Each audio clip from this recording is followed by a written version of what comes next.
আসসালামু আলাইকুম রহমতুল্লাহি ওয়া বারাকাতুহু। আপনি শয়তানের ধোঁকায় পড়ে চুরি করে ফেলেছেন। এখন আপনাকে কবিরাজের কাছে নিয়ে যাবে, আপনাকে বিভিন্ন কিছু করবে, চাল পড়া, আয়না পড়া, রুটি পড়া, বাটি চালান এগুলা দেবে। এখন এই যে বিষয়গুলা, এই বিষয়গুলা কি? এগুলা কিন্তু আমাদেরকে বুঝতে হবে, জানতে হবে। আমরা যদি এই বিষয়গুলা না জানি তাহলে কিন্তু সমস্যা। আপনি দেখেন আল্লাহ রাসূল সাল্লাল্লাহু আলাইহি সাল্লাম উনাকে কিন্তু আম কুফরি কালাম করা হয়েছিল। আল্লাহ রাসূল সাল্লাল্লাহু আলাইহি ওয়াসাল্লাম বেশ কিছুদিন অসুস্থ ছিলেন কুফরি কালাম আক্রান্ত হয়ে। তো এই কুফরি কালাম যে আছে এটা বিশ্বাস করতে হবে। এটা পূর্বেও ছিল, বর্তমানেও আছে, ভবিষ্যতেও থাকবে। অসাধু কিছু কবিরাজরা তারা এই কুফরি কালামগুলা করে, কুফরি কালামগুলা করার কারণে মানুষ ক্ষতিগ্রস্ত হচ্ছে, বিভিন্ন ধরনের আক্রান্ত হচ্ছে।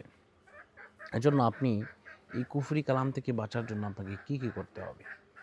আপনাকে বশীকরণ করতে হবে, তদবির করতে হবে। তবে যে কাজ করেছেন এটার জন্য আল্লাহর কাছে তওবা করতে হবে, এমন কাজ আর করা যাবে না। তো বশীকরণ তো আপনি করতে পারবেন না, ইনশাআল্লাহ আমার সাথে যোগাযোগ করলে আমি চেষ্টা করব সম্পূর্ণভাবে বশীকরণ করে দেওয়ার জন্য।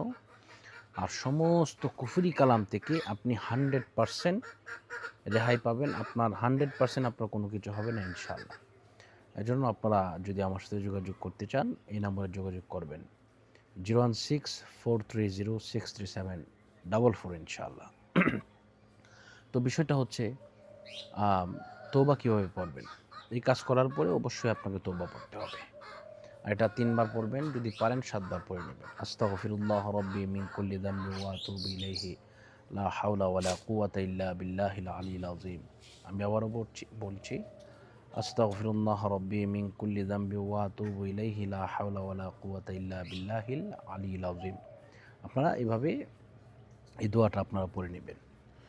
তো পড়ে নেওয়ার পরে এখন কয়েকটা পার্টে কিন্তু দেয়। একটা হচ্ছে চাল পড়া, একটা হচ্ছে আয়না পড়া, আর একটা হচ্ছে রুটি পড়া, আর একটা হচ্ছে বাটি চালানো। অনেকেই বালি পড়া দেয়, ডিম পড়া দেয়, বিভিন্ন পড়া বিভিন্ন ধরনের আইটেম হতে পারে।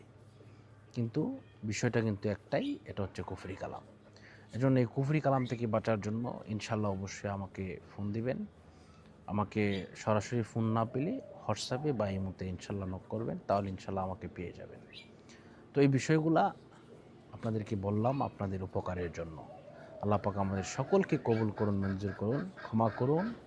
ইল্লা মান তাবা ওয়া আমানা ওয়া আমিলা আমালান সালিহা ফাউলাইকা ইউবাদদিলুল্লাহু সাইয়্যাতিহিম হাসানাত ওয়া কানাল্লাহু গফুরুর রহিমা। আল্লাহ পাক ক্ষমা করেন, ক্ষমাশীল। আপনি তওবা করুন, যা করেছেন তওবা করুন, আল্লাহর কাছে তওবা করুন, ইনশাআল্লাহ আল্লাহ পাক ক্ষমা করবেন। কিন্তু কুফরি কালাম থেকে বাঁচার জন্য অবশ্যই তদবির করতে হবে, না হলে আপনি আক্রান্ত হয়ে যেতে পারেন। তো আজকের মতো এ পর্যন্তই। সকলের সুস্বাস্থ্য এবং দীর্ঘায়ু কামনা করছি। এই মুহূর্তে বিদায় নিচ্ছি। আসসালামু আলাইকুম ওয়া রাহমাতুল্লাহি ওয়া বারাকাতুহু।